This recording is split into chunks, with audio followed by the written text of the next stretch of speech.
बिस्मिल्लाहिर्रहमानिर्रहीम। हमारी सूरह साफ़ात जो है वो हम शुरू करते हैं। इसके 5 रुकू हैं और हम कोशिश करेंगे कि जल्दी जल्दी इतने वक्त में इसको मुकम्मल करें। वस्वाफ़ाती सफ़ा फ़ज़्ज़ाजिराती ज़जरा। ये जो सफ़ात है ये बांधने वाले सफ़े बांधने वाले जिन मखलूक का ज़िक्र जो है वो आ रहा है वो फ़रिश्ते हैं कि जो सफ़ आरा जो है वो होते हैं। और इससे आपको ये बात समझ में आई कि हमारे दीन में डिसिप्लिन कितना है कि एक सूरत का नाम ही सफ़ात रख दिया गया, ठीक है। और हम वो लोग हैं कि जिनकी 5 दफ़ा लाइनें बनवाई जाती हैं। हमारे अंदर पंक्चुअलिटी की अगर कमी है तो हम कितने अहमक लोग हैं। हमें तो नमाज के ज़रिए जो है पंक्चुअल रहने का सबक अल्लाह ताला सिखाते हैं। और मस्जिदों के अंदर जो नमाज होती है वहाँ बिल्कुल कंधे के साथ कंधा मिला के और सफ़ को सीधा करके खड़ा करने का हुक्म दिया जाता है। और फिर भी अगर हमारे अंदर ये एटिकेट्स पैदा ना हो कि हमें सफ़ आरा होना ना आए, सफ़ बांधनी ना आए, तो बहुत ही शर्म की बात है। तो अल्लाह ताला उन फरिश्तों की कसम खा रहे हैं जो कतार दर कतार सफ़ बांधते हैं। फिर कुछ फरिश्ते जो हैं वो डांटते हैं और फिटकारते हैं, और कुछ जो है उनकी कुछ किस्म है जो अल्लाह की नसीहत जो है वो सुनाते हैं। अल्लाह इन मुअज़्ज़ज़ फरिश्तों की कसम खाने के बाद अल्लाह ताला कहते हैं कि तुम्हारा माबूद जो है इन्ना इलाहकुम लवाहिद, तुम्हारा माबूद जो है वो सिर्फ एक है और एक है। कौन सा रब है? वो रब है जो ज़मीन आसमान का और तमाम चीज़ों का है, जो ज़मीन आसमान में और सारी मशरिकों सारी मगरुबों सब का मालिक है। हमने इस आसमान की दुनिया को तारों से सजाया है। आप देखते हैं रात में तारे जो हैं वो रास्ता भी बताने के काम आते हैं, और तारे जो हैं वो आसमान की सजावट का सामान भी है। लेकिन ये इंतहाई हैरत की बात है कि वो जो सजावट का सामान हमारे पास अगर कोई डेकोरेशन पीस होता है ना तो बेकार सा होता है, मतलब बेकार से बताते हैं वो सिर्फ डेकोरेशन होता है, वो किसी और काम का नहीं होता। लेकिन अल्लाह की पैदा करदा चीज़ तारे जो हैं ऐसी को ज़बरदस्त अल्लाह ताला की ये मखलूक है और बनाई हुई चीज़ है अल्लाह पाक की कि वो सजावट की चीज़ भी हैं। और दूसरी ये कि अल्लाह ताला ने आसमान की दुनिया को सिक्योर करने के लिए गार्ड्स बनाया हुआ है इनको, क्योंकि जिन्नात और ये शयातीन आसमान की दुनिया पर चढ़ने की कोशिश करते हैं और फरिश्तों की बातें सुन के वहाँ से ख़बरें लाने की कोशिश करते हैं। तो जब वहाँ पे कोई शैतान जो है अप्रोच करने की कोशिश करता है, कोई जिन जो है वहाँ तक अप्रोच करने की कोशिश करता है, तो अल्लाह सुब्हाना व तआला कह रहे हैं कि वो जो तारे जो तुम्हें जीनत का सामान नजर आते हैं, जो शहाब साकिब जिसके मुतालिक आता है कि वो उनको मारे जाते हैं, आग का अंगारा उनके पीछे चलता है। जो शयातीन आसमान की तरफ अप्रोच करने की कोशिश करते हैं और हर शैतान सरकश से उसको महफूज कर दिया, यानी आसमान को अल्लाह ताला ने इतना वहाँ पर जो है महफूज उसकी गार्ड जो है वो कर दी, इंतज़ाम कर दिया कि शयातीन वहाँ तक अप्रोच नहीं कर सकते, ये ऊपर की बातें सुन नहीं सकते। और अगर ये कोशिश करते हैं तो हर तरफ से इनको मार के और इनको डांट के हटाया जाता है और उनके लिए अजाब है। और अगर कोई कुछ लेके उड़ के कोई चीज़ लेके भागने की कोशिश करे तो एक तेज़ शोला उसके पीछे लगता है। इसकी मिसाल आप ऐसे समझ लें कि कहीं पे गार्ड्स खड़े हुए हैं, कोई मुजरिम कोई बड़ा चालाक जो है वो आहिस्ता आहिस्ता पहुंचता है, लेकिन वो फिर भी ट्रेस में आ जाता है। यानी इतनी गार्ड होने के बावजूद, इतनी वहाँ पे सिक्योरिटी जो है अलर्ट होने के बावजूद, कुछ जो है ना रिस्क लेने वाले और कुछ सरकश किस्म के शयातीन तब भी वहाँ से आगे जाने की कोशिश करते हैं। तो जैसे ही वो बाउंड्री जो है वो क्रॉस करते हैं, जो सिक्योरिटी की बाउंड्री है, तो फ़ौरन ही एक शहाब साकिब जो है वो उनको मारा जाता है। अब इनसे पूछो कि तुम्हारी पैदाइश ज़्यादा मुश्किल है या उन चीज़ों की जो हमने पैदा कर रखी हैं। ए इंसान, अल्लाह ताला कह रहे हैं तुम बताओ तुम्हारा बनाना मुश्किल है? ज़रा समंदर को देख लो कितना बड़ा बनाया, ज़रा पहाड़ को देख लो कितने बड़े बनाए, सूरज को देख लो कितना बनाया, और ज़मीन को एक थोड़ी है, ज़मीन दूसरी ज़मीन तीसरी ज़मीन, ज़मीन की तहें। तो कहा तुमको तो हमने लेसदार गारे से पैदा किया, है ना, कि जगह जगह से मट्टी मंगवाई गई, मुख्तलिफ़ रंगों की मट्टी मंगा के उसके अंदर पानी डाल के उसको चिकना होने के लिए छोड़ दिया, उसको गारा बनाने के लिए छोड़ दिया। तो अल्लाह ताला कह रहे हैं मैं हैरान हूँ कि ये मजाक उड़ाते हैं, और जब इनको समझाया जाता है समझ के नहीं देते, निशानी देखते हैं तो ठट्ठे मारते हैं, उसको जो है वो मजाक में लेते हैं। और कहते हैं ये तो सरी जादू है, ऐसा कैसे हो सकता है? हम मर जाएं, हम मट्टी बन जाएं, हड्डियों का पिंजर रह जाए, फिर जिंदा होंगे, फिर उठा के खड़े किए जाएंगे। अच्छा हम और फिर हमारे माँ बाप भी, पिछले आबाओ अजदाद भी। तो अल्लाह कह रहे हैं उनसे कहो कुल नाम, कह दो हाँ ऐसा ही होगा, ज़रूर होगा। और वअन्तुम दाखिरून, और तुम अल्लाह के आगे बेबस हो। कल भी हमने पढ़ा था ना कि एक शख्स कब्रिस्तान से हड्डी लेकर आया और उसने उंगली से ऐसे किया और उसकी हथेली पे रखा, फूंक मारी और उड़ा दिया। और उसने कहा कौन इन मुर्दा हड्डियों को जब ये खोखरी हो जाएंगी इसमें जान डालेगा? कहा यूँ इस मुर्दा उसके अंदर, हड्डी के अंदर जान वही डालेगा जिसने इसको पहली दफ़ा पैदा कर दिया। मैंने आपको पहले बताया था, पहली दफ़ा पैदा करना कोई काम मुश्किल होता है, दोबारा पैदा करना क्या मुश्किल होता है, दोबारा बनाना क्या मुश्किल होता है। तो जिस अल्लाह ने पहली दफ़ा सारा निज़ाम से चला दिया तो क्या दोबारा नहीं कर सकते अल्लाह पाक? तो अल्लाह कहते हैं जब इनको इनकी पैदाइश, इनके मरने के बाद जीना और जीने के बाद नई ज़िंदगी के बारे में बताया जाता है तो ये इसको सीरियस ही नहीं लेते। तो अल्लाह फरमाते हैं ये तो एक झिड़की होगी क़यामत के दिन को। जैसे हम सूरह इसराफील था कि कोई ऐसा नहीं होगा बंदा कि जो वहाँ पे बैठे हो क्या अच्छा मैं अभी ठहरता हूँ, अच्छा मैं नहीं, ऐसी वहशत होगी, ऐसी दहशत होगी, ऐसा खौफ होगा, ऐसी झिड़की होगी, ऐसी डांट होगी कि यकायक सब जो है उसकी आवाज़ सुनकर तो जो मुर्दा होंगे वो भी ज़िंदा होकर जो है बैठ जाएंगे और फिर कहेंगे ओहो हाय या वैलना हाज़ा यौमुद्दीन, हाय कमबख्ती, हाय अफसोस, आ गया वो जज़ा का दिन। ये अल्लाह का है, कहा जाएगा यही तो वो दिन है जिसका तुम इनकार किया करते थे, बताते थे ना। आना है फैसले का दिन, आना है जज़ा का दिन, आना है सज़ा का दिन। हुक्म होगा घेर लाओ जालिमों को, लाओ इनके साथियों को, लाओ इनके माबूदों को। लीजिए सारे टोले इकट्ठे हो रहे हैं, जो गुमराह करते थे वो, जो उनके पैरोकार थे वो, और फिर जो उनके माबूद थे अल्लाह के अलावा छोड़कर, जिनको वो समझते थे कि शायद ये जो है ना वो हमारे कोई काम बना देने वाले हैं, शायद ये हमारे कोई निजात दहिंदा है, का उन सब को इकट्ठा करके लाया जाएगा और फिर सबको जहन्नुम का रास्ता जो है उस पर चला दिया जाएगा। और फिर उनसे कहा जाएगा, जब वो जहन्नुम के रास्ता उनको दिखाया जाएगा तो वहाँ उनसे कहा जाएगा अच्छा ज़रा ठहर जाओ, रुको यहाँ पर। और फिर उनसे कहा तुमसे कुछ पूछना है। क्या पूछा जाएगा? क्या हो गया तुम्हें? अब एक दूसरे की मदद क्यों नहीं करते? दुनिया में तो बड़ी मिलके शरारतें करते थे, दुनिया में तो सारे मिलकर नेक लोगों के ख़िलाफ़, नबियों के ख़िलाफ़ बड़ी प्लानिंग किया करते थे। वो कहता था मैं माल लगाता हूँ, वो कहता था मैं जहन से तरकीब सोच के देता हूँ, वो कहता था कि मैं फ़िज़िकली इसमें अपना जो है वो पार्टिसिपेशन जो है वो डालूँगा। सारे मिलके शरारतें करते थे ना, सारे मिलके गुनाह करते थे ना। तो कहा अब क्या हो गया है, अब क्या हो गया है, अब क्यों नहीं एक दूसरे की मदद करते? अरे आज तो ये अपने आप को एक दूसरे को हवाले किए दे रहे हैं। वो कह रहा है अल्लाह ताला मेरा कसूर कम था, इसका कसूर ज़्यादा था। कभी कभी ऐसे होता है ना, बच्चों को जब क्लास में कोई हरकत करते हुए पकड़ लेते उस वक्त तो सभी मिलके कर रहे होते हैं, लेकिन जैसे ही पकड़े जाते हैं वो कहते हैं टीचर मैं नहीं कर रहा था, उसने शुरू किया था, अब मुझे तो उसने कहा था। अच्छा मैं तो कर ही नहीं रहा था, मैं तो देख ही रहा था खड़ा होकर। एकदम सब जो है ना हवास बाख्ता हो जाते। तो कहा वहाँ उस वक्त यही हालत हुई थी, हवास बाख्ता होंगे और एक दूसरे की तरफ मुड़ेंगे और एक दूसरे से मुड़ के तकरार शुरू कर देंगे। और वो जो पैरवी करने वाले हैं वो अपने बड़ों से कहेंगे, है ना, वो जो फॉलोवर्स थे वो अपने लीडर्स से कहेंगे। क्या कहेंगे? तुम आते थे हमारे पास, तुम आते थे पूरी कुव्वत से हमारे पास। वो जवाब देंगे हम कब आते थे, तुम तो खुद ही ईमान लाने वाले नहीं थे, हमको तुम्हें ज़बरदस्ती खींच के लाते थे, तुम्हारे अपने मन में ख़यानत थी, तुम्हारे अपने मन में चोर था, तुम तो खुद अल्लाह के वफ़ादार नहीं थे, तुम तो खुद दूसरे रास्ते के मुतलाशी थे। क्या हमारा कोई ज़ोर था? दरअसल तुम खुद ही सरकश लोग थे। कितने ज़बरदस्त अल्फाज हैं कुरान में, इसकी तशरीह नहीं करी, मैं तो सिर्फ तर्जुमा पढ़ रही हूँ। ये आयतें बोल रही हैं और ये कुरान का ज़बरदस्त अंदाज़ है कि वो कहेंगे हमारा जोर नहीं था, तुम सरकश थे। आखिरकार हम सब अपने रब के फरमान के मुस्तहिक हो गए कि अजाब का मज़ा चखना है। ना हमने तुमको बहकाया। अरे भाई हम तो खुद ही बहके हुए थे। वो क्या किसी को राह रास्त पे लेके जाएगा जो खुद ही बहका हुआ हो। तो कहा तुम हमसे हिदायत मांगते थे, अरे भाई हम तो खुद ही बहके हुए थे, हमने तुमको कहाँ से हिदायत देनी थी।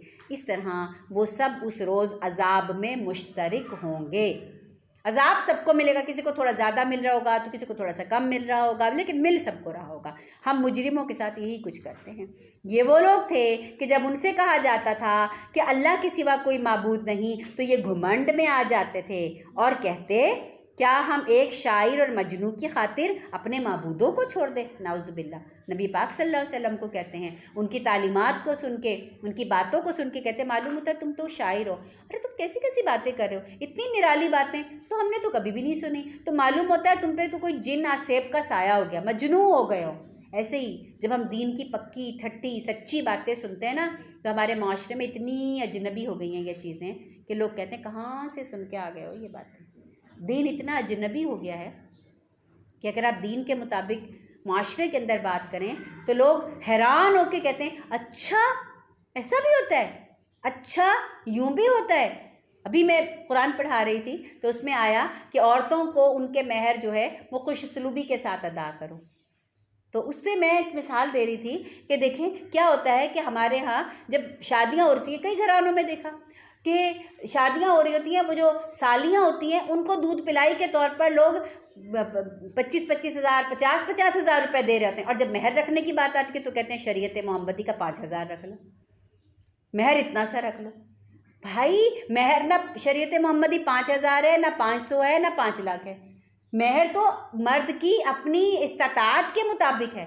तो जो एक रस्मों के ऊपर जो है 25-25 हज़ार 50-50 हज़ार रुपये दिखलावे के लिए दे सकता है, तो अपनी बीवी का वो महर जो शरे ने मुकर्रर किया वो क्या तमाशा है, वो क्या मजाक है। उसको मजाक बना लिया, वहाँ पे आके शरीयत याद आ जाती है। नहीं भाई महर तो शरीयत के मुताबिक जो है वो होगा। तो हकीकत जो है वो ये है कि दीन अजनबी हो जाता है, दीन बेगाना हो जाता है। दीन के बातें, दीन के मसाइल ऐसे लगने लगते हैं ऐसी बातें तो कभी कानों ने सुनी ही नहीं, ऐसी बातें तो हमने कभी देखी ही नहीं। तो जब रसूलुल्लाह सल्लल्लाहु अलैहि वसल्लम तशरीफ़ लाए और दीन की सच्ची सच्ची बातें करना शुरू की तो ये कौन सी बातें हो रही हैं। इन्होंने तो खाना काबा के अंदर भी बुत ला के रख दिए थे। नबी पाक ने कहा कि खुदाए वहदहू ला शरीक है, एक अल्लाह की इबादत करो। तो उन्हें कैसे समझ में आता जिन्होंने खाना काबा के दरवाज़ों के ऊपर बुत ला के सजा दिए थे, जिन्होंने जो है सफ़ा मरवा की सई में जो है बुतों को जो है वहाँ पे उसको आलूदा कर दिया था, जिन्होंने जो है वहाँ पे पूरे खाना काबा के अंदर तक जाके जो है वो बुत रख दिए और वहाँ पे उसका नंगे तवाफ़ किया करते थे। उन्हें कहाँ से समझ में आती ये सारी बातें। उन्होंने कहा बड़े अजनबी बातें करो, पता नहीं तुम तो कैसी बातें कर रहे हो। हर दौर में ऐसा होता है। और फिर जब समझ नहीं आता लोग कहते क्रेज़ी हो, मजनू हो, दीवाने हो, पता नहीं कौन से ज़माने की बातें कर रहे हो। हालांकि वो हक़ लेकर आया था और उसने रसूलों की भी तस्दीक की थी। यानी इससे पहले जो मूसा अलैहिस्सलाम गुज़रे, ईसा अलैहिस्सलाम गुज़रे, इब्राहीम अलैहिस्सलाम और जितने भी पैगम्बर गुज़रे, नबी पाक सल्लल्लाहु अलैहि वसल्लम को नई बात नहीं लेकर आए थे। उनका पैगाम एज़ इट इज़ था जैसा कि उन पैगम्बरों का था। अब जब उनसे कहा जाएगा कि तुम लाजमन दर्दनाक सज़ा का मज़ा चखने वाले हो और तुम्हें जो भी बदला दिया जा रहा है उन्हीं आमाल का दिया जा रहा है जो तुम करते रहे हो। अल्लाह ने कहा जुल्म नहीं हो रहा, जैसी करनी वैसी भरनी। वमा तुजज़ौना इल्ला मा कुंतुम तामलून, जो करते थे उसका बदला देख लो। मगर अल्लाह के ख़ास बंदे इस अंजाम बद से महफूज होंगे। यहाँ पे रुक कर दुआ करें, अल्लाह हमारे वालिदैन को इनमें शामिल करवाएं, अल्लाह हमें शामिल करे, अल्लाह हमारे बच्चों को, हमारे प्यारों को, हमारे बहन भाइयों को जिनसे हमारा दिल का ताल्लुक़ है। जन्नत में भी दिल करेगा कि मैं अपनी बहन के बगैर जन्नत में चली जाऊँ, दिल करेगा कि जो है माँ का दिल करेगा कि मैं जन्नत में जाऊँ और मेरे बच्चे जन्नत में ना जाएँ, है ना। अच्छा, कुरान के हर मकाम पे जहाँ दिल हिल जाए ना, दुआ कब कबूल होती है? जो दिल से निकलती है। तो कुरान पढ़ते हुए जहाँ दिल हिल जाए, कोई ज़रूरी नहीं है कि मैं ही रुक के आपसे कहूँ कि आप दुआ करें। आप हर वक्त, इस वक्त हर बंदा जो है ना वो अल्लाह के साथ ऑनलाइन है, कनेक्टेड है, ठीक है। ये कुरान क्या है? अल्लाह का कलाम है ना, ठीक है। मैं तो एक आपके सामने एक माउथ पीस बनी हूँ, मैं बोल के आपको सुना रही हूँ। कलाम तो अल्लाह का है। आप सब समझे अल्लाह के साथ एक अगर जूम मीटिंग पर है, समझ रहे हैं, ठीक है। होस्टिंग तो अल्लाह कर रहे हैं ना, मैं तो आपको सिर्फ पढ़ के सुना रही हूँ वो सारी बात ना। कलाम हम क्या कहते हैं इसको? कलामुल्लाह, अल्लाह का कलाम है, अल्लाह की बात है।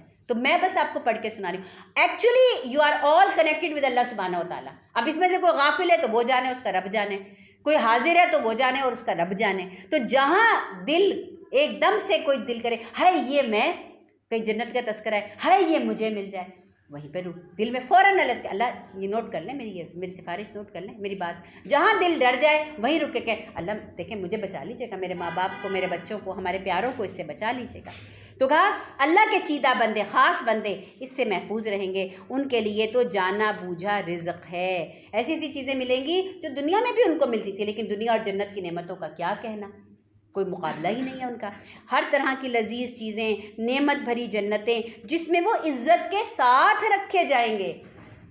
दुनिया का सबसे बड़ा मसला ये है कि आप प्रेसिडेंट हाउस में भी बैठे हैं ना तो आपको गालियाँ दे रहे होते हैं लोग, है ना। अब कितने बड़े बड़े सुपर पावर्स हैं भाई, अमेरिका, यूके वगैरह, और इनके भी लीडर्स के ऊपर लोग देखे कैसे कैसे लोगों ने जूते तक फेंके, स्याहियाँ तक फेंकी हैं, ठीक है जी। तो यहाँ कोई ओहदा, कोई चीज़ इस बात की ज़ामिन नहीं है कि आपको इज़्ज़त भी मिलेगी, ठीक है। लेकिन जन्नत में चाहे हम आखिरी दर्जे के, कम तरीन दर्जे के भी जन्नती बन गए ना तो इज़्ज़त तो वहाँ पे मिल जाएगी। ऐसा नहीं है कि जन्नत में जाके बेइज्जती जो है वो नहीं होगी, इज़्ज़त के साथ रखे जाएंगे, तख्तों पर आमने सामने बैठेंगे। ये बात बार बार आ रही है।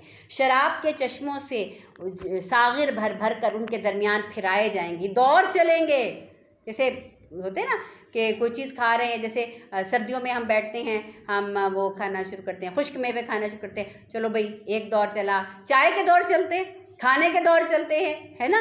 तो ऐसे ही वहाँ पर भी दौर चलेंगे। एक चीज़ एक दफ़ा पीने के बाद, खाने के बाद फिर दिल करेगा चलो भी और खा लो। वहाँ हाजमे का भी मसला नहीं होगा।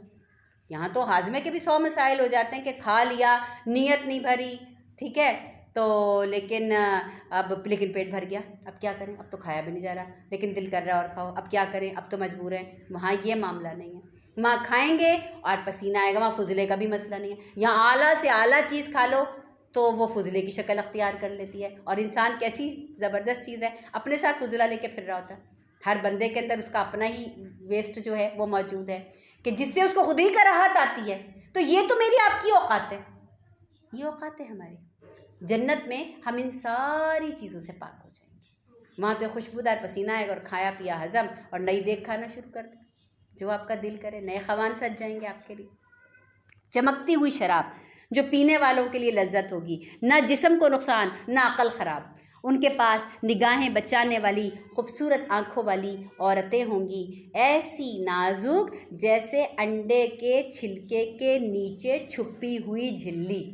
अल्लाह अकबर। अंडा तोड़ते हैं ना, तो अंडा तोड़ते हैं तो वो जर्दी सफ़ेदी जब निकल आती है तो वो छिलके के साथ एक बड़ी नाजुक सी झिल्ली, और उबालने में तो आपको ज़्यादा साफ़ जो है वो महसूस होती है। ऐसी नाजुक औरतें, अल्लाह अकबर। तसव्वुर करें कि हमारे जैसी ख़वातीन इतनी को नाजुक हो जाएंगी, तसव्वुर करें।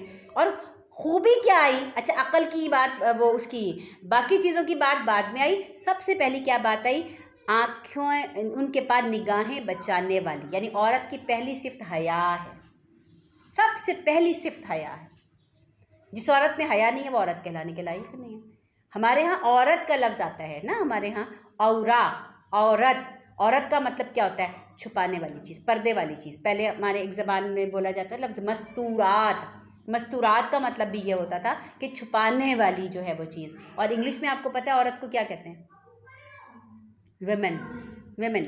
और वेमेन को आप ज़रा जाके देखिएगा, ये इंग्लिश का लफ्ज़ है WOE। वो का मतलब होता है अज़ाब, मुसीबत, बला, गम।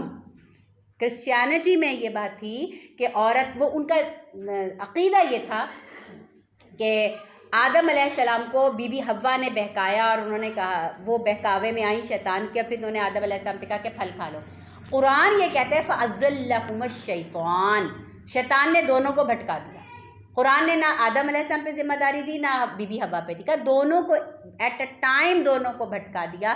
तो इस वजह से यहूदियत और क्रिश्चियनिटी में और ये तसव्वुर था कि औरत, फिर वो कहते थे कि जो पीरियड्स का सिलसिला औरत को, ये उसकी सज़ा है, और जो लेबर पेन्स होती हैं औरत को, ये सज़ा है उस गुनाह की जो अम्मा हव्वा ने किया था, नाउज़ुबिल्लाह मिन ज़ालिक। ये उनका गलत, इसलिए उन्होंने, मैन तो मैन ही होता है, ठीक है, तो उन्होंने मैन के ऊपर आने वाला अजाब, बला और मुसीबत को कर दिया वो फॉर मैन, ठीक है, ये था वो फॉर मैन, जो कि घटते घटते वुमेन बन गया ना।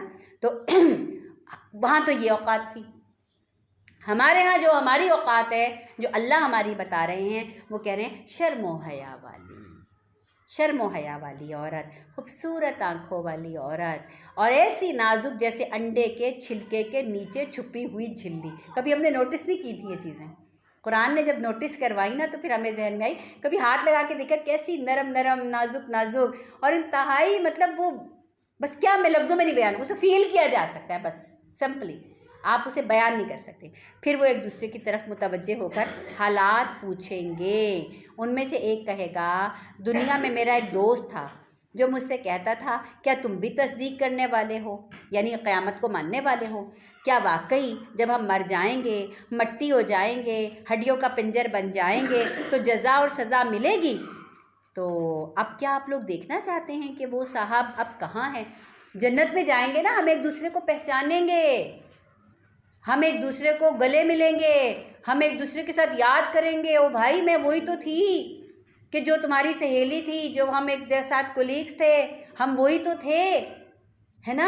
और वहाँ पर फिर जो बुरे लोग थे ना, जो हमें भटकाने की, वो भी याद आएंगे। तो ये दो जन्नतियों का किस्सा सुनाया जा रहा है कि वो जो है ना जन्नत में बैठेंगे, कहेंगे अच्छा भाई दुनिया में तो ये होता था, अच्छा हम ऐसे करते थे, अच्छा वो फला वक्त याद है तुम्हें, कितनी मुसीबत आ गई थी, कितना मुश्किल था मेरे लिए नेकी पर कायम रहना, लेकिन तुमने मुझे हौसला दिया, मैं नेकी के ऊपर कायम रहा। एक दूसरे के शुक्रगुजार भी होंगे, एक दूसरे के साथ अपने दुख दर्द भी जो है वो, बेशक दुख दर्द तो ख़त्म तो हो जाएंगे, लेकिन वो बातें जो हैं वो जहन में तो होंगी ना, तो वो बातें जो है वो जन्नत के अंदर बैठे कर रहे होंगे। तो वहाँ पे उनको अपना एक दोस्त याद आएगा, वो कहेंगे यार वो मेरा एक साथी था, वो मुझे कहता था कि क्या तू मानता है इस बात को कि मरने के बाद कोई जज़ा है, कोई सज़ा है?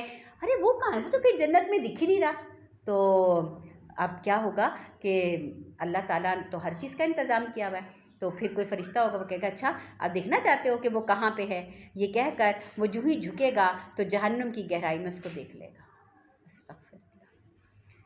जैसे स्क्रीन पर कोई चीज़ नहीं देख लेते हैं ना, लाइव मैचेस हो रहे होते हैं दुनिया में, कहाँ के कहाँ हो रहे होते हैं, और हम यहाँ पे बैठे अपने स्क्रीन्स के ऊपर देख रहे होते हैं। तो जो इंसान का बनाया हुआ सिस्टम है सैटेलाइट के ज़रिए, तो अल्लाह सुब्हाना व तआला भी कोई सैटेलाइट के ज़रिए, इसका मतलब ये कि जन्नत ऊपर है और जहन्नुम कहीं नीचे है, ये भी बात समझ में आ रही है ना, क्योंकि कहा झुकेगा, झुक के उसको देखेगा तो वो मिलेगा उसको जहन्नुम की गहराई में। अच्छा, अब उनको कम्युनिकेशन की भी एक अल्लाह ताला ने जो है वो सलाहियत दी है, वहाँ कम्युनिकेट करेंगे। अब वो उससे बात करेगा, वो कोई ऐसा माइक लगाया हुआ होगा कि जिसका कनेक्शन जन्नत में भी होगा और जहन्नुम में भी होगा। लो जी, अब वो उसे खिताब करेगा, कहेगा हाय हाय तू मतलब खुदा की कसम तू तो मुझे तबाही कर देने वाला था, मेरे रब का फजल शामिल हाल ना होता तो आज मैं भी उन लोगों में से होता जो पकड़े हुए आए हैं। वो शुक्र करेगा, शुक्र है मैंने तेरी बात नहीं मानी, बड़ा बुरा फंसता। अच्छा तो क्या अब हम मरने वाले नहीं हैं? मौत तो जो आनी थी आ चुकी, अब नहीं कोई अजाब होना। जन्नत वालों को कहा कि कुछ भी ना मिले ना, तो सबसे बड़ी नेमत क्या है कि खालिदीन फीहा, हमेशा की। दुनिया में हमेशगी नहीं है, सबसे बड़ा मसला ये है। कोई मिस यूनिवर्स बनती है, कोई मिस वर्ल्ड बनती है, कितनी देर के लिए? 1 साल के लिए। 1 साल बाद उसका वो प्रोटोकॉल ख़त्म हो जाता है। चलो प्रोटोकॉल ना भी ख़त्म हो तो भाई 2 साल 4 साल 5 साल वो अपनी जवानी की, हुस्न की, खूबसूरती की हिफाजत कर लेगी। जितनी मर्जी टेक्नोलॉजी लगा लें, जितनी मर्जी क़ुव्वतें लगा लें, एज को रिवर्स नहीं कर सकते, स्लो डाउन कर सकते हैं आप। ठीक है, ये हो सकता है कि आप 45 साल में 35 के लग जाएं, लेकिन ये नहीं हो सकता कि आप 35 साल में जो है 25 के लग जाएं, या 16-18 वाली जवानी और ख़ूबसूरती और बहार जो है वो हमारे चेहरे पर आ जाए। It's not possible. Slow down हो सकता है कुछ तरकीबों से, कुछ चीज़ों से, लेकिन ये नहीं हो सकता। तो कहा कि और जहन्नुमियों को कोई और अजाब ना भी हो ना, तो सबसे बड़ा अजाब क्या है कि खालिदीन फीहा, बदलेगा नहीं। और इस दुनिया की सबसे बड़ी खुशखबरी हमारे लिए क्या है कि यहाँ पे रहना नहीं है, और सबसे बड़ा डरावा भी यही है। अगर हम खुशहाली के आलम में हैं तो फिर हमें डरना चाहिए।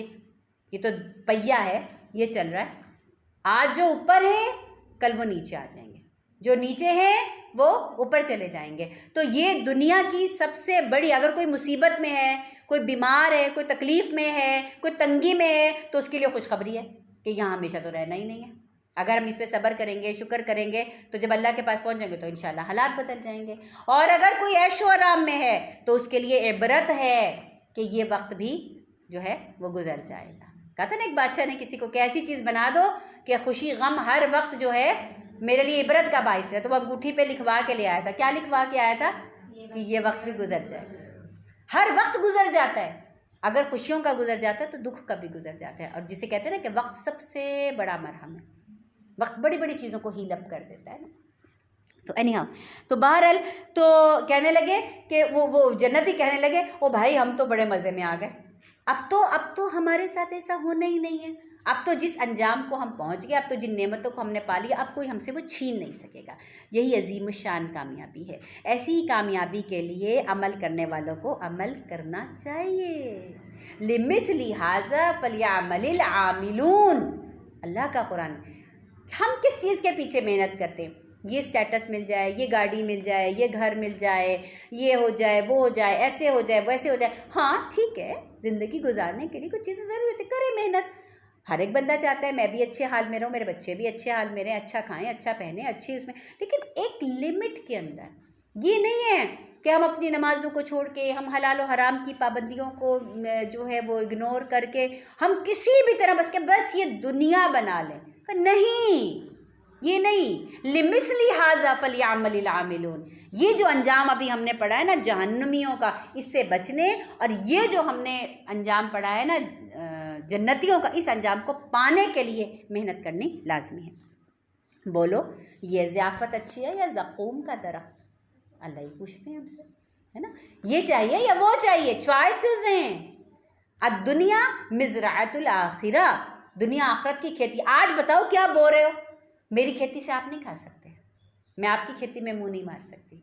आपकी अपनी किताबें ज़िंदगी है, मेरी अपनी किताबें ज़िंदगी है, ठीक है। मैं कल को अपनी किताबें ज़िंदगी में लिखी हुई बुराइयों का इल्ज़ाम आपको नहीं दे सकूँगी, ठीक है। मैंने खुद लिखी अपनी किताबें ज़िंदगी, मैं खुद फरिश्तों को वो करवा रही हूँ, डिक्टेट करवा रही हूँ, मेरे भाई मेरी किताब में ये लिखो, ये लिखो, ये लिखो, ठीक है। आप अपनी डिक्टेट करवा रही हैं। तो कोई अपने बाप पर, अपने शौहर पर, अपने बच्चों पर दिस एंड दैट किसी पे इल्ज़ाम नहीं लगा सके। अल्लाह कह रहे हैं बताओ फैसला करो, ये अच्छा या ज़क़ूम का दरख्त। हमने इस दरख्त को ज़ालिमों के लिए फितना जो है वो बना दिया है। और जब कहा ना कि ज़क़ूम का दरख्त है और वो जहन्नुम की आग में जो है वो निकलता है, तो क्या कहते हैं, काफिर जो थे ना वो मजाक उड़ाने लग गए और कहने लगे, लो जी, एक तरफ तो मोहम्मद सल्लल्लाहु अलैहि वसल्लम कहते हैं कि जहन्नुम की आग है दहकती हुई, और दूसरी तरफ कहते हैं कि उस आग में दरख्त उगेगा। आग में दरख्त कैसे उगेगा? भाई सोचने की बात है। जिस दरख्त ने पानी पिया और अल्लाह ने उसके अंदर आग पैदा कर दी, तो अल्लाह की शान है ना ये। तो अल्लाह ताला उस दहकती हुई आग में जो है क्या ज़क़ूम का दरख्त नहीं पैदा कर सकते? तो अल्लाह कहते हैं वो दरख्त है जो जहन्नुम की तह से निकलता है। उसके शगुफ़े ऐसे हैं जैसे शैतान के सर। अब शैतान किसी ने नहीं देखा, लेकिन एक तसव्वुर में अगर लेके आए तो बहुत ही घिनौनी सी चीज़ आती है। जहन्नुम के लोग उसे खाएंगे और उसी से अपने पेट को भरेंगे, फिर उस पर पीने के लिए उनको खौलता हुआ पानी मिलेगा, और उसके बाद उनकी वापसी उसी दोज़ख की आग की तरफ होगी। जब भूख प्यास होगी तो खौलता पानी और ज़क़ूम का दरख्त, और फिर वापस दोज़ख की आग की तरफ। और ये वो लोग हैं जिन्होंने अपने बाप दादा को गुमराह पाया, तो उन्हीं के नक्शे कदम पर चल पड़े। हालांकि इनसे पहले बहुत से लोग गुमराह हो चुके थे। अब इस्लाम हमें ये बात समझा रहा है कि अब माँ बाप के तरीक़ों पे भी चलने से पहले उसे रिसर्च कर लें कि मेरे माँ बाप का तरीक़ा जो है वो कुरान और सुन्नत के मुताबिक है। अगर तो वो है, बिस्मिल्लाह कदम रखिए, और अगर वो नहीं है तो फिर ये कहना कि ये तो हमारे आबाओ अजदाद का तरीक़ा था और ऐसा ही होता था तो हम ऐसा ही करेंगे, तो फिर तो हिदायत नहीं मिल सकती। रसूल अकरम सल्लल्लाहु अलैहि वसल्लम की तरफ भी जो लोग ईमान लेकर आए थे, हम वाक़यात पढ़ते हैं ना कि वो उनकी माँ ने उनको घर से निकाल दिया, उनके भाइयों ने उनको घर से निकाल दिया, रिश्तेदारों ने उनके साथ सख्तियाँ की। क्यों की? इसलिए कि वो उस ख़ानदानी रसूम व रिवाज और उन तरीक़ों से वो उन्होंने बगावत कर दी थी। तो इसलिए अगर कोई ऐसे तरीक़े हमारे ख़ानदानी निज़ाम में, घरों में, उसमें दाखिल हैं, तो कुरान कहता है कि देखो, जानो, परखो और फिर उस शरीयत पर आओ जो मोहम्मद रसूलुल्लाह सल्लल्लाहु अलैहि वसल्लम के ज़रिए आई थी। हमने डराने के लिए पैगंबर भेजे, फिर देख लो कि उन डराए हुए लोगों का अंजाम क्या हुआ। बुरे अंजाम से तो बचे अल्लाह के वही बंदे जिन्हें अल्लाह ने अपने लिए खालिस कर लिया। और हम को इससे पहले नूह अलैहिस्सलातु वस्सलाम ने पुकारा, तो देखो कि हम कैसे अच्छा जवाब देने वाले थे। नूह अलैहिस्सलाम आदम सानी कहलाते हैं। आदम अलैहिस्सलातु वस्सलाम के बाद नूह अलैहिस्सलातु वस्सलाम ने अराउंड 1000 ईयर्स अपने लोगों के लिए जो है वो काम किया, और फिर सिर्फ इतने लोग ईमान लेकर आए कि जिनको उन्होंने एक कश्ती के अंदर जो है वो बिठाया। और फिर अल्लाह ताला कहते हैं कि हमने उसको और उसके घर वालों को एक बड़ी बुराई से बचा लिया, और फिर उसकी नस्ल को बाकी रखा और बाद की नस्लों में उनकी तारीफ़ कायम रखी। सलाम है नूह पर। अब ये जो सिलसिला चलेगा ना, तो अल्लाह ताला जो है दीगर मुख्तलिफ़ अम्बिया का ज़िक्र करेंगे और फिर उनके साथ कहेंगे सलाम। अब नूह अलैहिस्सलाम का जिक्र है तो सलामुन अला नूहिन फिल आलमीन, सारे जहान में से नूह अलैहिस्सलातु वस्सलाम पर सलाम है। हम नेकी करने वालों को जज़ा देते हैं। वो मोमिन बंदों में से था और फिर दूसरे गिरोह को हमने गर्क कर दिया। नूह के तरीके पे ही चलने वाले इब्राहीम अलैहिस्सलातु वस्सलाम थे। जब वो अपने रब के हजूर क़ल्ब सलीम लेकर आए, इस बात को समझने की ज़रूरत है। अल्लाह सुब्हानहू व तआला का ठिकाना ना अर्श है ना फ़र्श है। अल्लाह ताला हर जगह मौजूद है ना। का जैसे रोशनी है, रोशनी की आप सिमत नहीं मुकर्रर कर सकते, अल्लाह का कोई ठिकाना आप मुकर्रर नहीं कर सकते कि अल्लाह के ठिकाना, लेकिन मोमिन का दिल अल्लाह का घर हो सकता है।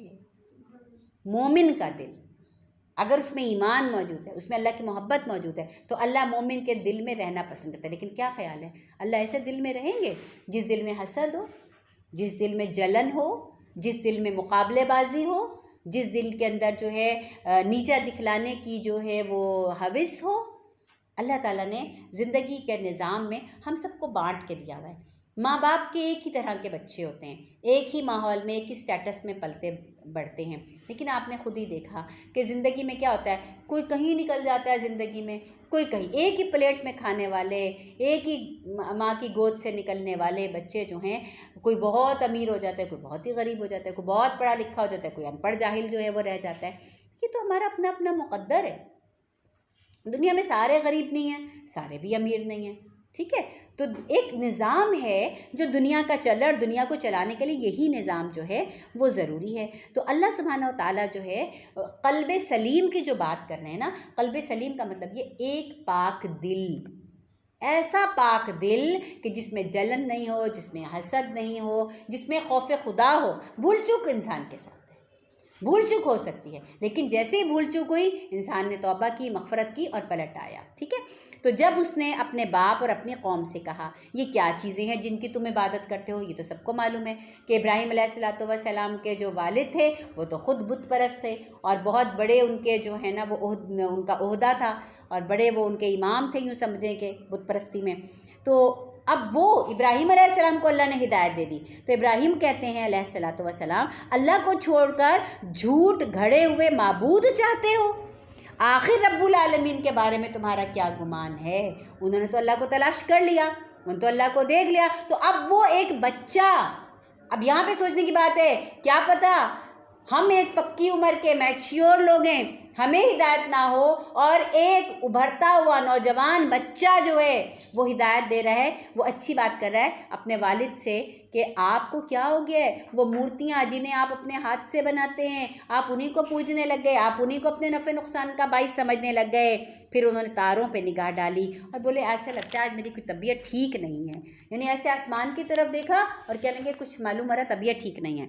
चुनाचे वो लोग उनको छोड़े और छोड़ के निकल गए। अब उनके पीछे वो चुपके चुपके उनके मंदिर में घुस गए। अब उनकी अक्ल देखिए।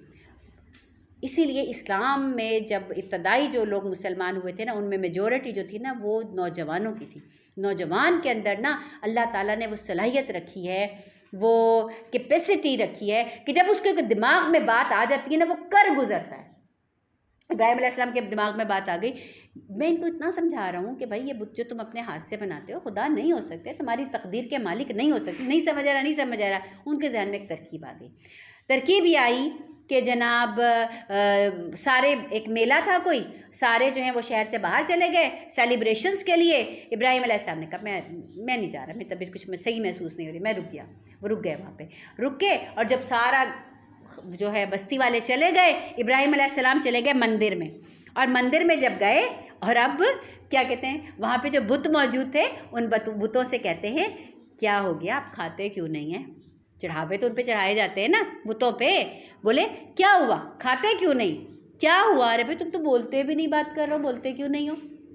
उसके बाद वो उन पर पिल पड़े। उन्होंने हाथ में अपने जो है वो कोई ऐसी हथौड़ी ली या कुल्हाड़ा लिया, जो भी चीज़ थी, और सीधे हाथ से खूब ज़रबे लगाई। सीधे हाथ का मतलब है क़ुव्वत से, पूरे जितनी सीधे हाथ में क़ुव्वत होती है उल्टे हाथ में नहीं होती। खूब उन पे ज़रबे लगाई और वापस, और बस ये उनको मार मूर के, और जनाब ना किसी का बाजू तोड़ दिया, तो किसी की नाक तोड़ दी, तो किसी की टांग काट दी। हर बुत को कुछ ना कुछ उन्होंने नुकसान पहुंचा दिया। और उसके बाद क्या किया उन्होंने कि वो जो बड़ा वाला जो बुत था ना, उसके कंधे के ऊपर उन्होंने वो जो था कुल्हाड़ा जो है वो टांग दिया और बाहर निकल आए। अब वो उसे सबक देना चाह रहे थे कुछ लोगों को। अब क्या हुआ कि जब वो लोग आए तो उन्होंने जब मंदिर में गए, उन्होंने कहा ये क्या, कि किसी की नाक टूटी हुई, किसी की उंगलियां कटी हुई, किसी का पैर कटा हुआ, ये क्या हुआ? उन्होंने कहा भाई इब्राहिम ही था यहाँ पे, और तो कोई था नहीं, अलैहिस्सलातु वस्सलाम। तो वो सारे भागे भागे पूरे बस्ती वाले इब्राहिम अलैहिस्सलाम के पास आ गए, कहने लगे, उन बात की होगी तो कुरान ने वो सारी बात हटा के तो इब्राहिम अलैहिस्सलाम का जवाब कोट किया है कि जब उन्होंने इल्ज़ाम तराशी किया, जो भी पूछा, इब्राहिम अलैहिस्सलाम बोले क्या तुम अपनी ही तराशी हुई चीज़ों को पूजते हो? तो पागल हो तुम, अपने हाथ से बनाते हो, खुद ही उनको पूजते हो। हालांकि तुमको पैदा किया अल्लाह ने, और उन चीज़ों को भी अल्लाह ने पैदा किया जिनसे तुम ये बुत बनाते हो। अगर पत्थर से बनाते हो तो पत्थर अल्लाह के पैदा करते हैं, लकड़ी से बनाते हो तो लकड़ी अल्लाह की पैदा करती है, मिट्टी से बनाते हो तो मिट्टी अल्लाह की पैदा करता है। उन्होंने आपस में कहा इसके लिए तो आग का अलाव तैयार करो, क्योंकि कायल नहीं कर सक रहे वो कह रहे हैं भाई ये तो बेदीन हो गया, ये तो बागी हो गया, माँ बाप के जो आबा-ओ-अजदाद के जो तरीक़े हैं उनसे निकल गया। तो ऐसे करो कि आग का अलाव जो है वो तुम तैयार करो और इसको दहकती हुई आग के ढेर पे फेंक दो। सुना हुआ ना इब्राहिम अलैहिस्सलाम का किस्सा कि जिस तरह उनको आग में फेंका गया। उन्होंने उनके ख़िलाफ़ एक कार्रवाई करनी चाहिए, मगर हमने उनको नीचा दिखला दिया। फिर वो तो सबको पता है कि आग का अलाव भी बना और इब्राहिम अलैहिस्सलाम उसमें डाले भी गए, लेकिन जले नहीं। अल्लाह की मशीयत ही थी, अल्लाह ने नहीं जलाने दिया। आग भी तो अल्लाह की मखलूक है, अल्लाह हुक्म देंगे तो आग जो है ना वो जलाएगी ना इंसान को। इब्राहिम अलैहिस्सलाम ने कहा मैं अपने रब की तरफ जाता हूँ। जब वो आग में डल गए और वो बच गए, फिर उन्होंने कहा अब यहाँ रहने से क्या फ़ायदा है, तो सारे मेरी जान के दुश्मन हो गए, ज़ाहिर है हर वक्त स्कॉल्डिंग होती होगी। उन्होंने कहा मैं नहीं रुकता यहाँ पे। अब उन्होंने कहा मैं हिजरत करता हूँ, अल्लाह अब मैं जाता हूँ और तू ही मेरी रहनुमाई करना। और फिर वो रब से दुआ करते हैं और वो कहते हैं कि ए अल्लाह रब्बी हबली मिनस सालिहीन, अल्लाह मुझे पाक औलाद जो है एक बेटा ऐसा अता कर जो नेक हो। इस दुआ के जवाब में अल्लाह कहते हैं हमने उनको एक बुर्दबार लड़के की बशारत दी। आपको क्या लग रहा है वो घर से निकले, उन्होंने दुआ की और बेटा हो गया? जी नहीं, ऐसा नहीं। घर से निकले थे वो ऐन जवानी की हालत में, और उसके बाद ये दुआ वो करते रहे यहाँ तक कि बुढ़ापा आ गया। हज़रत इब्राहिम अलैहिस्सलाम 90 साल से ज़्यादा उम्र के थे और तकरीबन अराउंड 100 ईयर्स के थे वो। तो जब अल्लाह सुब्हानहू तआला ने उनको औलाद दी, ठीक है, फिर औलाद दी और फिर जब वो बच्चा जो है बड़ा हो गया और वो उनके साथ दौड़ने फिरने लगा, यानी कि ऐसे मालूम होता है कि जैसे 6, 8, 10 साल का हो गया वो बच्चा। तो एक रोज़ इब्राहिम अलैहिस्सलाम ने कहा बेटा मैं ख्वाब में देखता हूँ कि मैं तुझे ज़िबा कर रहा हूँ, है ना, ये वही ख्वाब कि जिसकी याद में हम जो है ज़िलहिज की तारीख़ों में क़ुरबानी करते हैं। बेटा मैं ख्वाब में देखता हूँ मैं तुझे ज़िबा कर रहा हूँ, बता क्या कहता है तू? उन्होंने कहा अब्बा जान जो हुक्म दिया जा रहा है उसे कर डालिए। सुभान अल्लाह, बेटा भी किसका है? इब्राहीम अलैहिस्सलाम का। कौन से बेटे हैं ये? इस्माईल अलैहिस्सलातु वस्सलाम। इनकी परवरिश किसने की है? अब्बा के तो बगैर ही पले हैं, छोड़ गए थे ना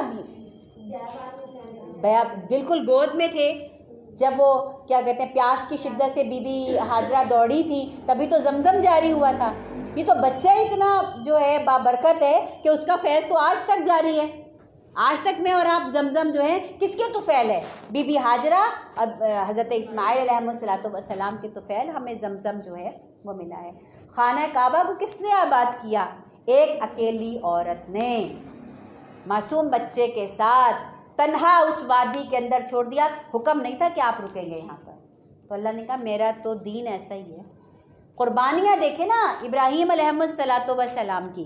बहरहाल जी, अब वो माँ ने परवरिश की, मैं तो कहती हूँ सलाम उस माँ के ऊपर जिसने ऐसा बच्चा परवरिश किया, ठीक है। और फिर जनाब जब इब्राहीम अलैहिस्सलाम ने ख्वाब में देखा कि मैं ज़िबा करता हूँ, बच्चे से पूछा, बच्चा कहता है जो आपको हुक्म दिया जाता है अब्बाजान कर डालिए, मुझे तो आप सब्र करने वालों से पाएंगे। आखिरकार जब उन दोनों ने सरे तस्लीम खम कर दिया, यानी जब दोनों ने अल्लाह की बात पे अमल करने की ठान ही ली, तो इब्राहीम अलैहिस्सलाम ने बेटे को माथे के बल गिरा दिया, यानी कि ये माथे से, वरना तो ऐसे ज़िबा किया जाता है। अब इब्राहीम अलैहिस्सलाम को आया कि भाई ये ना हो कि बेटे का चेहरा देखते हुए कुछ दिल के अंदर कोई ऐसा हो, तो उन्होंने उनको उल्टा करके लटा दिया। और हमने और फिर अल्लाह ने छुरी चलवाई कि नहीं चलवाई? छुरी तो चलवा दी जनाब, छुरी चली है, कटी नहीं है। ये बोले ना कटी नहीं है, छुरी चली। ऐसा थोड़ी हुआ कि बस लिटा दिया और अल्लाह ने कहा ओके ओके बस ठीक है, बस ठीक है, हो गया मेरी तसल्ली हो गई। जी नहीं, पूरा किस्सा कि जब उन्होंने सरे तस्लीम खम कर दिया, वो छुरी लेकर आए, और पूरा किस्सा अगर आप पढ़ें तो रोंगटे खड़े हो जाते हैं कि इस्माईल अलैहिस्सलाम को उन्होंने माथे के बल गिरा दिया। इस्माईल अलैहिस्सलाम ने कहा अब्बा मुझे डर लग रहा है, आँखों पे पट्टी बांध दें मेरी। अच्छा अब्बू जी ऐसे करें कि मेरे ना कुर्ता उतार लें, मेरे बदन पे जो ये कुर्ता है ना, ये मेरी अम्मी को दे दीजिएगा कुर्ता, और ताकि ना मुझे कभी याद करेंगी तो फिर मेरे हर इंसान के कपड़े पहने हुए कपड़े के अंदर उसकी एक खुशबू होती है, हर एक के बदन की अपनी खुशबू होती है। तो इब्राहीम अलैहिस्सलाम ने उनको लिटा दिया, छुरी को तेज़ कर दिया, और शैतान ने भी आके बहकाया। वो जो रमी हम करते हैं जब वहाँ पर जाते हैं, हज पर जाते हैं और वहाँ जमरात हैं, वो वही तो पॉइंट्स थे जहाँ जहाँ उनको शैतान जो है वो मिला, और उसने कहा मुख्तलिफ़ तरीके से उसने उनको बहकाने की और भटकाने की कोशिश की। और अल्लाह ताला देखते रहे कि क्या करता है इब्राहीम, क्या करता है इब्राहीम। तो इब्राहीम अलैहिस्सलाम ने फाइनली अपने बेटे को जो है लिटाया, और लिटा के जब छुरी फेरी दी उन्होंने, और वो देखते हैं अल्लाह ताला ने फ़रिश्ते को हुक्म दिया कि भाई छुरी के दरमियान और गर्दन के दरमियान जो है कुछ चीज़ हायल कर दो कि गर्दन ना काटे छुरी। अब लोहा भी तो अल्लाह की मखलूक है, लोहा कैसे गर्दन काटेगा? अगर अल्लाह का हुक्म नहीं है तो लोहे ने गर्दन नहीं काटी, ये तो अल्लाह की कुदरत है। आग जलाएगी नहीं, लोहा काटेगा नहीं, ठीक है। मछली चबाएगी नहीं, निगलेगी, चबाएगी नहीं। मछली नहीं चबाया ना यूनुस अलैहिस्सलाम को। बाहर जब माथे के बल गिरा दिया, जब छुरी फेर दी और गला नहीं कटा, तो फिर अल्लाह ताला कहते हैं वनादैनाहु अय्या इब्राहीम, फिर हमने आवाज़ दे के कहा है इब्राहीम कद सद्दक़्ता रुया, तुमने तो ख्वाब ही सच्चा कर दिखलाया, तूने तो हमारी बात को पूरी तरह मान ली, तो अब हम नेकी करने वालों को ऐसे ही जज़ा देते हैं। बेशक ये एक खुली आजमाइश थी और हमने बड़ी क़ुरबानी फ़िदिये में दी और बच्चा छुड़ा लिया। क्या दी क़ुरबानी? जन्नत से आया था फिर जी, जन्नत से जो है वो मेंढा आया, और जिब्रील अलैहिस्सलाम से पूछा कि कभी ऐसा भी हुआ कि आपको इमरजेंसी में आना पड़ा? उन्होंने कहा हाँ जी। और एक मौका उसमें से ये था कि जब इब्राहीम अलैहिस्सलाम अपने बेटे के गर्दन पर छुरी चला रहे थे, तो कहा मुझे बड़ी इमरजेंसी में वहाँ से उतर के आना पड़ा, और गर्दन किसकी कटी? मेंढे की कटी, रिप्लेस किया। तो जब हम अल्लाह पर भरोसा करते हैं ना, बात यहाँ पर देखिए, कोई अक्ल मान रही है बात कि अपना वो बच्चा जिसकी रब्बी हबली मिनस सालिहीन, रब्बी हबली मिनस सालिहीन, रब्बी हबली मिनस सालिहीन कह के दुआ जो है वो मांगी, बुढ़ापे में जाके बच्चा मिला। अब बच्चा हुआ, बच्चा भी गोद में है, हुक्म हो गया बच्चे को छोड़ आइए, और ख़ुद वहाँ पे शाम में है, और बच्चा और वालिदा, उनकी बच्चे की वालिदा जो है वो मक्का के अंदर है। कुर्बानियाँ देखिए ना आप। और फिर उसके बाद जब वो बच्चा बड़ा हो गया तो हुक्म है अब ये बच्चा जो है ना ज़िबा कर दें। तो उन्होंने तो चूँ चरा नहीं की, उन्होंने तो नहीं कहा अल्लाह ताला ये क्या बात हुई भाई। पहले माँ बाप छूट गए, ख़ानदान बस्ती छूट गई, दोस्त अहबाब छूट गए, सारी ज़िंदगी हो गई, मैं ही रह गया आजमाइश के लिए। उन्होंने तो एक दफ़ा भी नहीं ये बात कही, तो एक दफ़ा भी अल्लाह ताला से नहीं कहा। अल्लाह ताला मुतवक्किलीन को पसंद करता है, अल्लाह ताला मुतवक्किलीन को पसंद करता है। अभी मैं एक वाक़या जो है पढ़ रही थी कि एक शख्स था, उसने ना जो ये काम सिखाते हैं ना, बिजली का काम वगैरह जो काम सिखाते हैं, तो उसने ना अपने शागिर्दों को ना काम सिखाया। 3-4 शागिर्द थे, तो उसने कहा कि मैंने काम तो सबको सिखा दिया, तुम सब जो हो ना एवरेज से अच्छे ही हो, लेकिन वो जो खुद था ना, वो शख्स जो उस्ताद था, वो बड़ा ज़बरदस्त किस्म का उस्ताद था। तो उसने कहा कि मेरे पास हर उस्ताद का एक गुर होता है ना, तो उसने कहा एक मेरा गुर है, लेकिन मैं हर एक को नहीं सिखाऊंगा, मैं कदरदान को सिखाऊंगा। तो उसने कहा कि शागिर्दों से कहा कि तुम तैयार है ना, मैं किसी वक्त तुम्हारी आजमाइश करूँगा। एक दिन क्या हुआ कि शागिर्द जो है, सच्चा वाक़या बता रही हूँ आपको, शागिर्द जो हैं उसके इर्द गिर्द बैठे थे, सर्दी बहुत थी और वहाँ पर हीटर जल रहा था। तो जनाब ना उस्ताद ने एक रॉड दी लोहे की, और तसव्वुर करें कि इलेक्ट्रिक हीटर जो है वो जल रहा हो, और उस्ताद ने वो इलेक्ट्रिक हीटर की जो रॉड जल रही थी और उसको एक रॉड दी, और रॉड देने के बाद अपने एक शागिर्द से कहा कि बात सुनो, इसको ना उसके साथ टच करो। लोहे की रॉड दी, अब आप बताएं कि क्या नतीजा होगा? बुरी तरह करंट, भी कोई छोटा मोटा करंट होगा? मतलब कि भाई ये तो मतलब ना, उस शागिर्द ने कहा, उसने कहा उस्ताद जी ये इसके साथ, ज़ाहिर है यही बनता था पूछना। उसने कहा हाँ इसके साथ। उस्ताद बड़े आराम से बैठे, कहा हाँ इसके साथ ही। उसने कहा उस्ताद जी क्या हो गया है? तो उसने कहा कर लो। उसने, उस्ताद जी मैं कैसे कर लूँ, मैं तो नहीं कर सकता। ज़ाहिर है कोई भी बंदा होगा तो वो, उसने कहा तुम्हें ट्रस्ट नहीं है मेरे ऊपर? उसने कहा उस्ताद जी ट्रस्ट तो है, लेकिन ये अक्ल भी तो किसी चीज़ का नाम है ना, मुझे नहीं समझ में आ रही है बात। उसने कहा चलो हट जाओ। अब दूसरे को कहा तुम कर लो, और दूसरा भी उसी तरह का। उसने कहा उस्ताद जी क्या, मतलब ऐसे कैसे हो सकता है, मतलब मैं कैसे उसके साथ टच कर सकता हूँ, मैं तो नहीं। वो भी हट गया। अब उसने तीसरे से कहा कि तुम टच करो।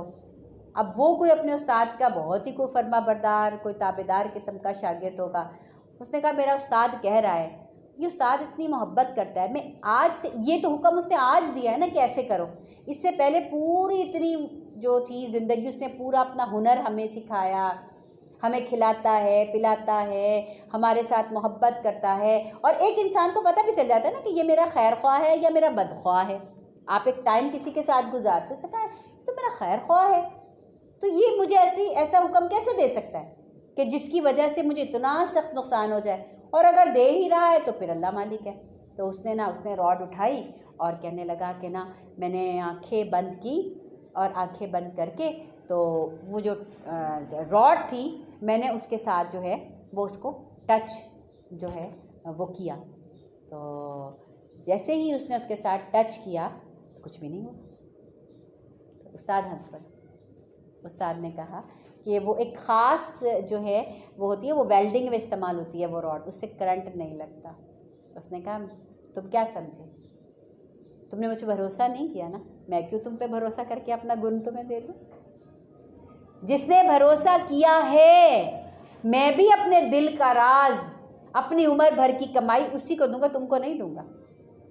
तुमने मुझ पे, तुम इतना सा ट्रस्ट नहीं है, तुम क्या समझे कि मैं तुम्हें हराम मौत मार दूंगा, मैं तुम्हें ऐसे ही मार दूंगा?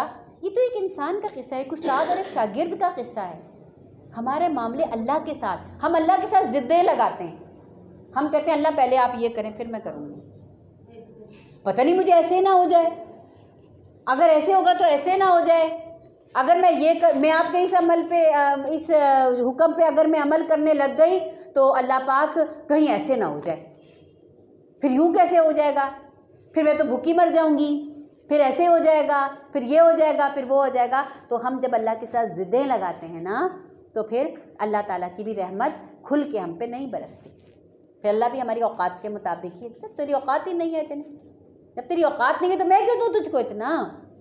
जैसे उस्ताद ने कहा कि तुम्हारी औकात इतनी है, तुम एवरेज रहो बस, ये है, ये एक्सीलेंट पर जाएगा क्योंकि वो डिज़र्व करता है उस सारी चीज़ को। तो अगर आप सैयदना इनकी इब्राहीम अलैहिस्सलाम की पूरी लाइफ को देखें तो वो वाकई इन सारी चीज़ों को वो डिज़र्व करते थे।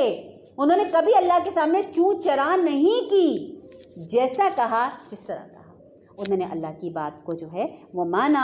तो अल्लाह ताला कहते हैं कि फ़िदिये में दिया वो बच्चा, फ़िदिये में देकर मेंढा, उस बच्चे को हमने छुड़ाया और उसकी तारीफ़ और तौसीफ़ हमेशा के लिए बाद की नस्लों में छोड़ दी। आज भी हम किसकी याद में जो है वो करते हैं, बिलाशुबा इब्राहीम और इस्माइल। ऐसा हमारी तो नमाज नहीं होती जब तक हम क्या ना पढ़ें, दरूद इब्राहीमी जो है वो हम ना पढ़ें। सलाम है इब्राहीम अलैहिस्सलाम पर, हम नेकी करने वाले को ऐसी ही जज़ा देते हैं।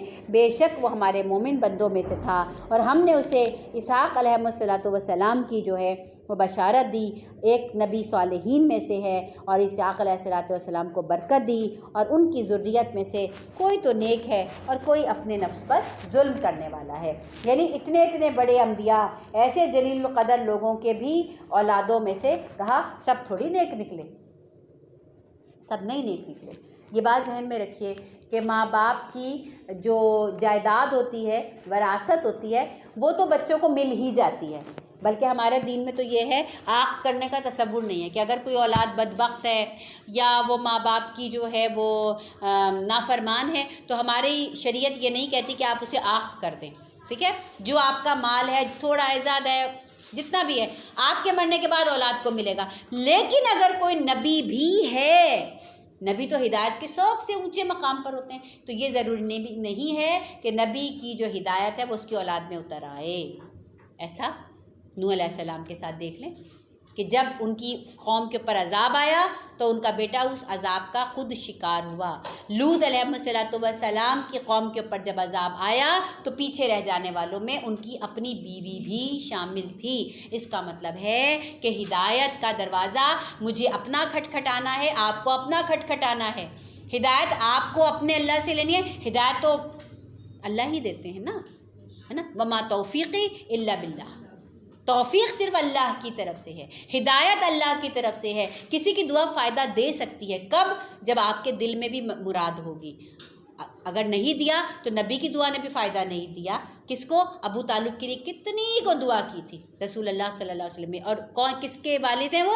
हज़रत जाफ़र तैयार, हज़रत अली करमल्लाहु वजहो के ऐसे ऐसे जलील क़दर जो हैं वो सहाबा कराम के वो जो हैं वो हैं अपना, हाँ बिल्कुल वालिद हैं। और किसके वो दादा हैं? इमाम हसन और हुसैन के जो हैं वो दादा हैं। फ़ायदा दिया किसी रिश्ते ने? रिश्ता फ़ायदा नहीं देगा। और रसूल अकरम सल्लल्लाहु अलैहि वसल्लम के साथ उनकी मोहब्बत का क्या मामला था? ख़ुद रसूल सल्लल्लाहु अलैहि वसल्लम के वो सगे चचा। लेकिन अगर हिदायत नहीं मिली और हिदायत की तरफ नहीं आए तो नबी की नबूवत भी, नबी की रिश्तेदारी भी जो है वो उनको फ़ायदा नहीं पहुंचा सकी। और जब नबी ने उनके लिए दुआ करने की कोशिश की तो अल्लाह ने मना कर दिया, ऐ नबी आपको दुआ करने का भी इजाज़त नहीं है उनके लिए कि जो कुफ़र की हालत में मर गए। तो लिहाजा हिदायत मुझे अपने लिए ख़ुद हासिल करनी है, आपको अपने लिए ख़ुद हासिल करनी है। दुनिया की ज़िंदगी में तो आप मुझे फ़ायदा दे सकती हैं, मैं आपको फ़ायदा दे सकती हूँ, लेकिन आखिरत की ज़िंदगी में अपने फ़ायदे का सामान हर एक ने ख़ुद इकट्ठा करना है। इंशाअल्लाह ताला हम इसको कंटिन्यू रखेंगे कल भी। वमा अलैना इल्लल बलागुल मुबीन। अल्लाहुम्मा सल्लि अला सय्यदिना मुहम्मद व अला आलि सय्यदिना मुहम्मद व सहाबे सय्यदिना मुहम्मदिन व बारिक व सल्लिम अलैहि। रब्बिग़फ़िर वरहम व अंत खैरुर राहिमीन। रब्बिग़फ़िर वरहम व अंत खैरुर राहिमीन। अल्लाह हमारे ख़ताओं को माफ़ कर दे, अल्लाह हमारे गुनाहों को माफ़ कर दे। अल्लाह हम सब का बैठना, अल्लाह इस कुरान को हमारे दिलों में उतार दे, अल्लाह हमारे जहनों में जमा दे, अल्लाह हमें इसकी अमल करने की तौफ़ीक़ अता फ़रमाइए, अल्लाह इसका सबक हमें याद रखने की तौफ़ीक़ अता फ़रमाइए, याद रख कर चलने की तौफ़ीक़ अता फ़रमाइए। अल्लाह हमारे मरहुमीन की मग़फ़िरत फ़रमा दीजिए, हमारी ज़िंदगी का बोझ हम पे से हल्का कर दीजिए, हमारे मसाइल का बोझ हम पे से हल्का कर दीजिए। ज़िंदगी बोझल है अल्लाह, इसको आसान कर दीजिए। ज़िंदगी बोझल है अल्लाह, इसको आसान कर दीजिए। ज़िम्मेदारियों के पहाड़ हैं अल्लाह, इन ज़िम्मेदारियों के पहाड़ को हल्का कर दीजिए। अल्लाह हमारी गुनाहों के वबाल से हमको बचा लीजिए। अल्लाह इस माह मुबारक की बरकतें, रहमतें समेटने की, लूटने की तौफ़ीक़ अता फरमाइए। अल्लाह हम इन बच्चों के लिए भी जो काविशें कर रहे हैं, जो सोच रहे हैं, अल्लाह अल्लाह अल्लाह उस पर हमें अमल करने की, और अल्लाह इन बच्चों के दिल में भी ये बातें उतार दीजिए।